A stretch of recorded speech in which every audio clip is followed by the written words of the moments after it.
and welcome to another edition of Critical Q&A, the show where I answer your questions based on what you've left for me in the comments section of my Critical Q&A videos, or have sent to me by email at askchrisshelton@gmail.com. Okay, guys, I thought I would try to mix it up a little bit this week. We have live episodes sometimes, and I am never able to answer all the questions I get when people are in a live stream. We have to cut it off at a certain time, and so there's a bunch of questions left hanging. And I forgot that I had actually cut and paste all of the last live stream we did into a file, and so I found that, and I thought, oh, that would make a good Q&A episode. So I'm going to go through all those questions that were left hanging, and we'll see how long this takes, but I think it'll fill out a regular length episode for us. I've just kind of put them in the order that they came in, so it's not flash, and some of them will be short answers, some of them might be a little bit longer. Let's just see how this goes. So, here we go. Charlie Hunt. How is being in the hole justified in a country like the U.S., who has freedom and free choice, a legal system, and so on?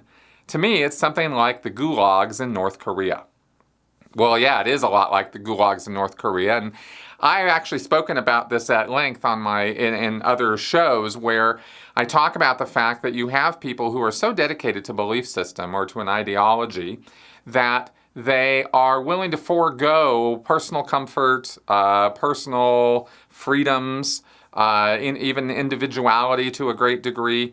And of course, in America, this runs completely contrary to the entire culture and the upbringing of America, which is rugged individualism and, the rights of the individual over the rights of the group. So, it's really hard. I think I get this question mostly from Americans, but abuse and human rights violations, of course, are universal. And that's what's going on, in the whole.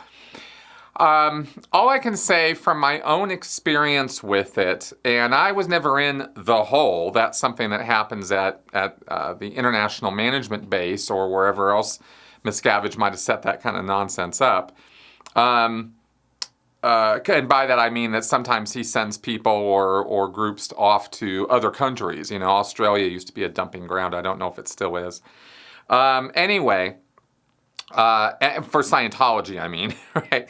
Okay, so the mindset is one of dedication, duty, honor, also the whole twisted thing in Scientology about how everything is always your fault.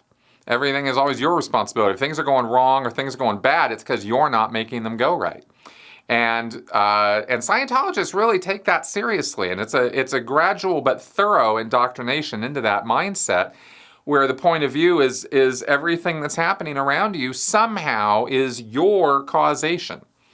If something bad comes in, you pulled it in, so you have to take responsibility for that, and that usually entails finding what it was that you were doing, what moral transgressions you've been up to, that caused you to have some spiritual chinks in your armor that would cause you to pull in something horrible and awful. And that would be all Scientologists from the bottom to the top.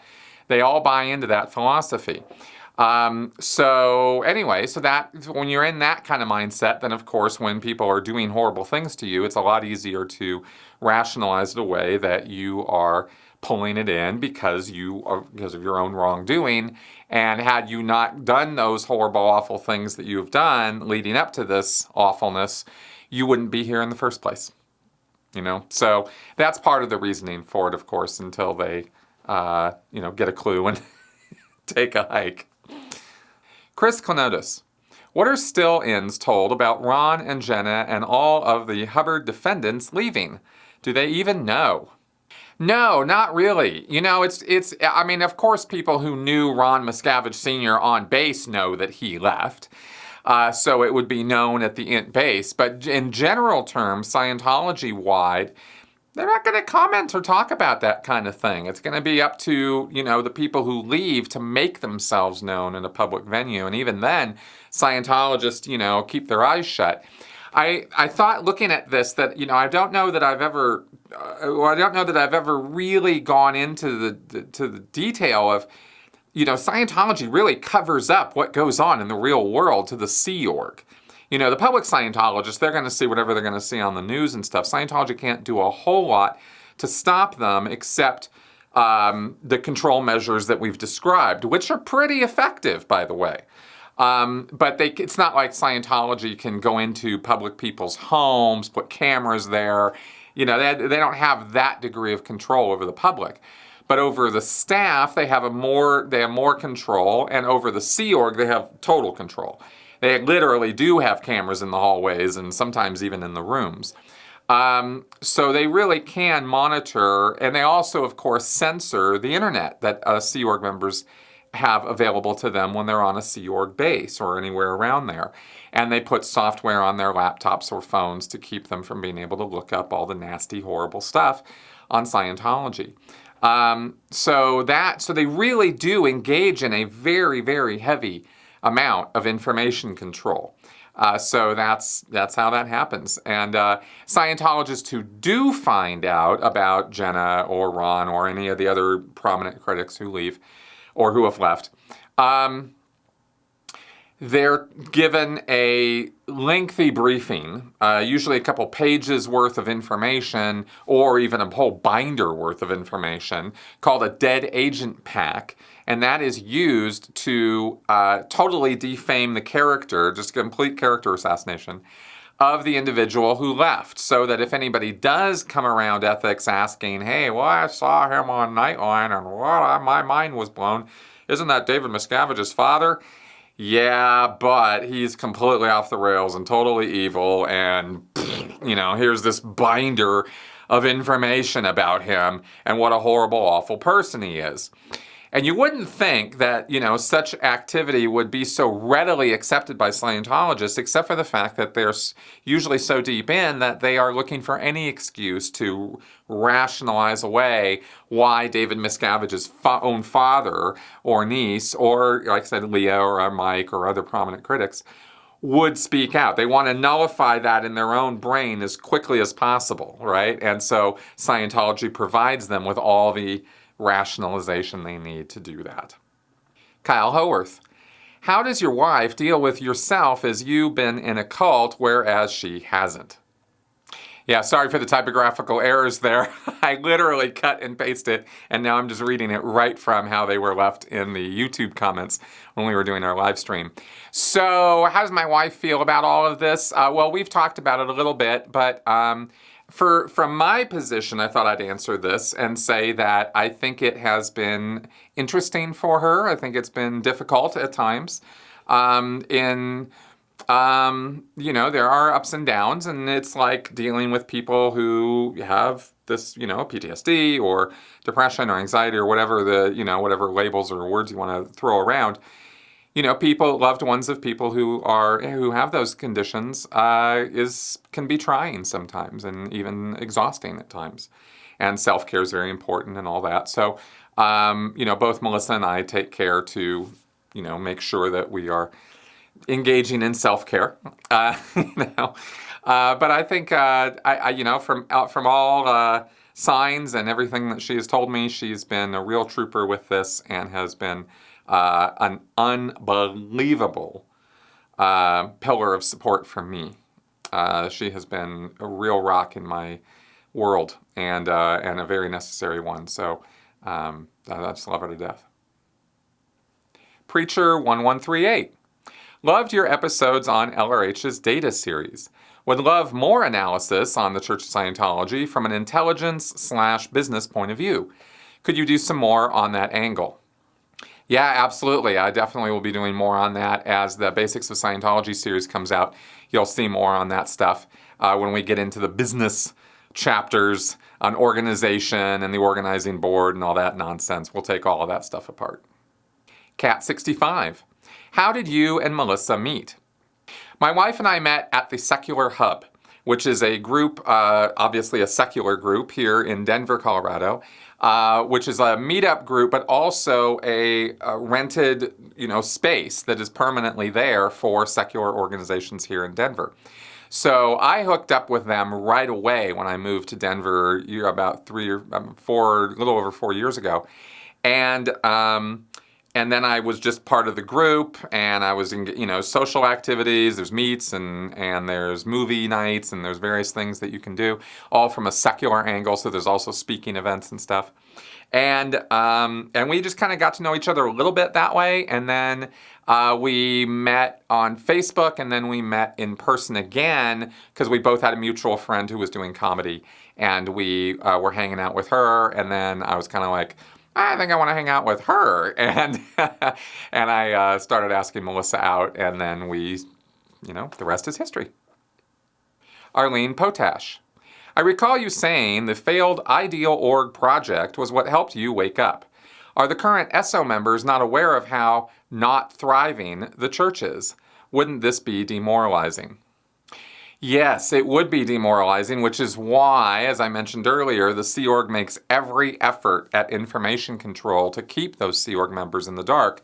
And it's not just what they keep away from the Sea Org members by censoring the internet or keeping them away from, newspapers and media and stuff, but also with what they do put in their heads. I should have mentioned this earlier here too, because you have all the events, and you also have the events are big for the public, the staff, and the Sea Org. Those are the big ones, and they do those things like, 7, 8 times a year.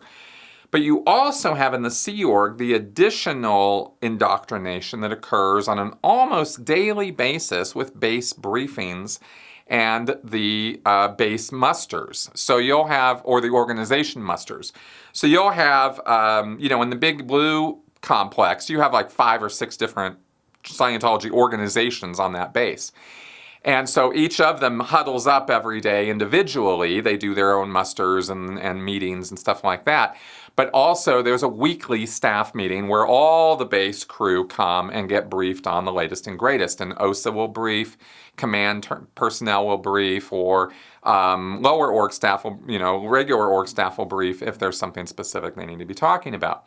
And often this is where there might be video briefings from management, or there might be news about coming up events and what's expected of everybody, and also briefings about PR stuff, like what kind of gains or motions are moving forward that Scientology is, trying to make inroads on, and all the fluff and everything that you see Scientology put out to the public, they do also internally PR all that stuff too. So the Sea Org really does think, for years I thought we were having great success in Colombia. We were expanding into Indonesia and Taiwan. We were moving in on Russia. China was maybe a possibility of getting into eventually. Japan was going great guns.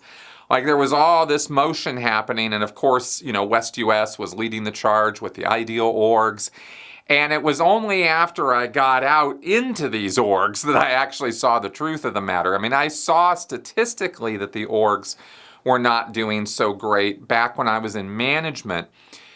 And I would go out to the orgs from time to time, and I would see that they were not doing so great. But I was still under the impression at that point that it was only in the West US, or it was only in these tiny little orgs that things were not really so great. And look at our bigger orgs, and they're doing well, and eventually we'll get all these little tiny podunk orgs up to the size of the big ones.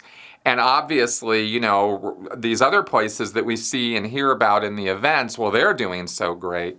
So it was, it was only in our own backyard, I thought, that we were having problems, and Scientology was going great guns everywhere else. Well, once I got around to more orgs, and I also, after I did the RPF and got a real international view of Scientology from talking to all these RPFers who were from all over the world, because I was in Los Angeles, and that was the biggest RPF in the world, and they were sending everybody to it. So I kind of also got this, sort of world view of Scientology, and found out that, no, it wasn't really going so great anywhere. And then when I went out again, after I finished that, then I saw the orgs in kind of a different light, and I just saw the whole ideal org thing and how they were opening, and there were all these people, and everything was supposed to be great, but actually it was just more smoke and mirrors and nonsense, and these orgs were not any better or brighter or wonderful than the podunk orgs, is really the situation. So that was the whole picture that kind of opened my eyes on that. And of course, that opened my eyes it's going to open other Sea Org members' eyes too. And of course it has in some ways, and we've heard that from some people who have left. Blake Nestle. Do you think Tommy Davis isn't talking because he still believes? Or do you think they have something on him to compel that silence? It's kind of anybody's guess with Tommy Davis. The whole time that I was in Scientology, I think I saw him from a distance like twice. I don't know if I ever interacted with the guy even once. And then he's left Scientology years ago, and we've conjectured as to how and why, but we're pretty sure we understand what happened with that. And now, since then, he's worked for James Packer. He's, gotten divorced. He's gotten remarried. He's just living his life. And it doesn't look to me like Scientology is much a part of that life as far as him doing bridge services or whatever. We're not seeing his name pop up in any completion lists or anything. So if he is doing Scientology services, it's on the DL.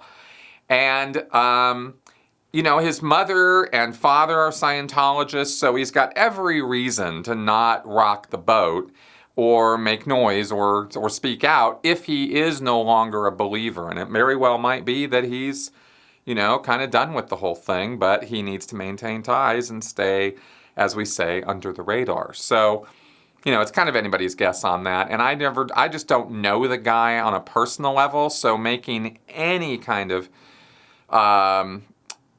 assumptions about his motives or intentions, I can't really go there. So that's why you don't hear me really talk about Tommy Davis very much. Preacher 1138. Could you please say huge?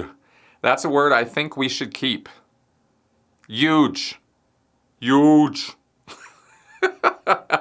There you go. Huge. EonNet. If IRS revokes tax exemption status on Scientology Church, how damaging will this be for a church? It would be quite damaging. They would start owing a lot more in taxes. And that would cascade out to Scientologists who would no longer have tax exemption on the services they were taking. So they would actually be able to spend even less on Scientology if they weren't getting, charitable donations or, deductions on their donations. So that would be a fairly significant blow. If they could lose that tax exemption, I think they could then be moved in on to having to start paying minimum wage to their employees because they're no longer, could that be floated, right? Or could they still get away with that under the religious exemption? I don't know. I have no idea what the law says on all of that, so that would be kind of interesting to watch play out. I'm sort of thinking that eventually it would turn against them and they would have to start paying wages, and that would definitely start impacting the church's books in a fairly significant way in a fairly short amount of time. So I think it would be the first of a domino effect of things that would eventually lead to the destruction of Scientology. And I think that the Church of Scientology, of course, knows that quite well, which is why they will do anything to maintain their tax-exempt status. Ascari Navarro.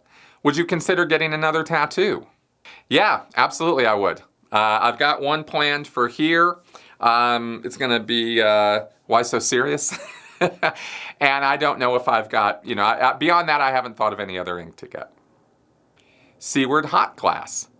Have you ever looked into Jay-Z Knight and the Ramtha cult? If so, do they have any association with Scientology? I have never looked into that, so I cannot answer you on that point.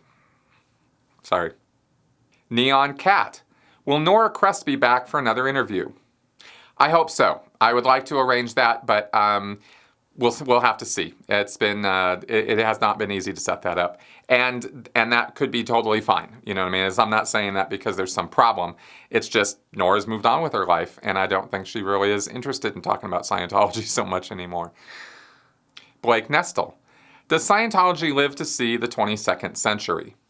No, I don't think they will. I think that Scientology will be gone by that point. Or it will have morphed into something that will not be what it is in its current abusive form. It will have to mainstream and it will have to acclimate to the society, and that means it's going to have to dump a bunch of stuff it's doing now.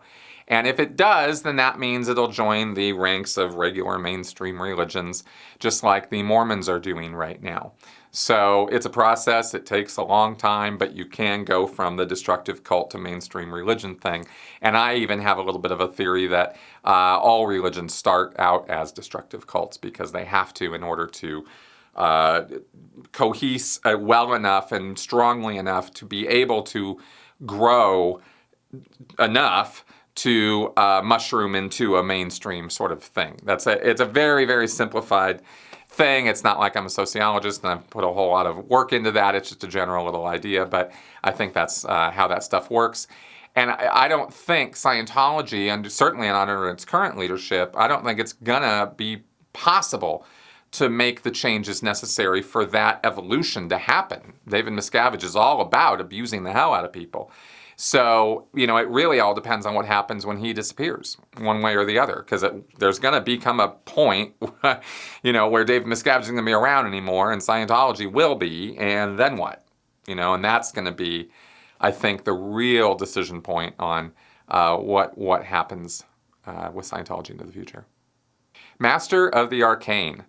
What makes church, and Scientology being a sect? What's the difference? Well, there's a lot of differences. We have a checklist, you could say, or a list of things that are characteristics of destructive cults, which are not necessarily characteristics of mainstream religions or churches. Churches don't have to be, for example, focused intensively and extremely on making money. Churches don't have to foster a severe, extreme us versus them mentality. Churches don't have to engage in shunning or disconnection. They can have an open door policy, take it or leave it. If you like what we're doing, then be part of what we're doing. And if you don't, hey man, there's the door, knock yourself out, And they don't have to do those different things that the destructive cults do, right? At least they shouldn't have to. From a moral perspective, these are all morally objectionable activities that these groups are engaged in. Churches don't necessarily have to do those things and can still be flourishing, prospering little activities. So that's the differences I see it. Chris Klenotis.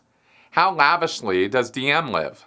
As far as I know, David Miscavige never wants for anything, and everything in his life is at a standard that is actually kind of hard to describe. But if you could say the very best of every single thing in his life, all the details of his life are tuned to be perfect.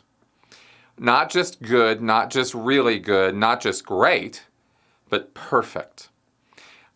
His stereo equipment, his living facility, right, his residence, his travel arrangements, his clothing, all the things of his life, right? There's an enormous amount of attention put on all the little details of his life. This is what his aides and his chef and his assistants and his communicators and all these people, that's what they do. So I'm speaking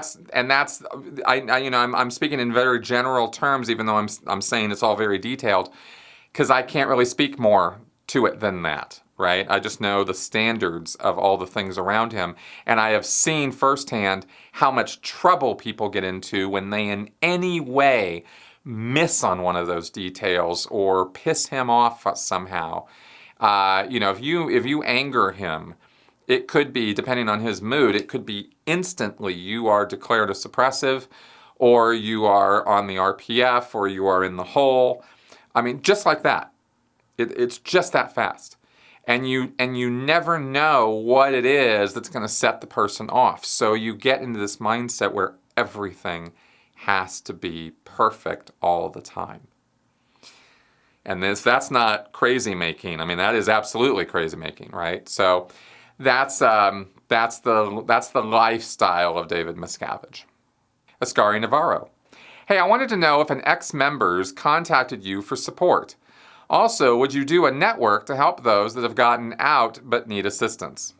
I'm contacted all the time by former members of Scientology and other destructive cults, and I do the best I can. I'm not a licensed therapist, and I don't pretend to be. But if somebody wants my advice on something or just wants somebody to talk to who's going to understand the experience, then I've definitely put myself there for people. I'm not going to start a network. I'm not going to try to become an organization or put some kind of organizational structure there. I have contributed to the Aftermath Foundation's motion and movement and work behind the scenes on that. And that's my contribution in that direction. And because I don't feel qualified to do more than that. If I had some letters after my name or had the time to go off to school and become a counselor or something, then I might do that. But I don't have that time or the resources to do it, so I just help out as I can. Master of the Arcane. Have you ever read Nietzsche? No, I have not actually sat down and read anything that Nietzsche wrote. I've read various articles and essays about Nietzsche and about some of his work. Hubbard used to make fun of him all the time, called him Sneezy, and with the big mustache and everything. Said he was, writing about Superman while he was, dying in his bed. I don't know. That was Hubbard's take on it. I don't have a take on Nietzsche because I haven't really read the guy. So that's all I can say about him.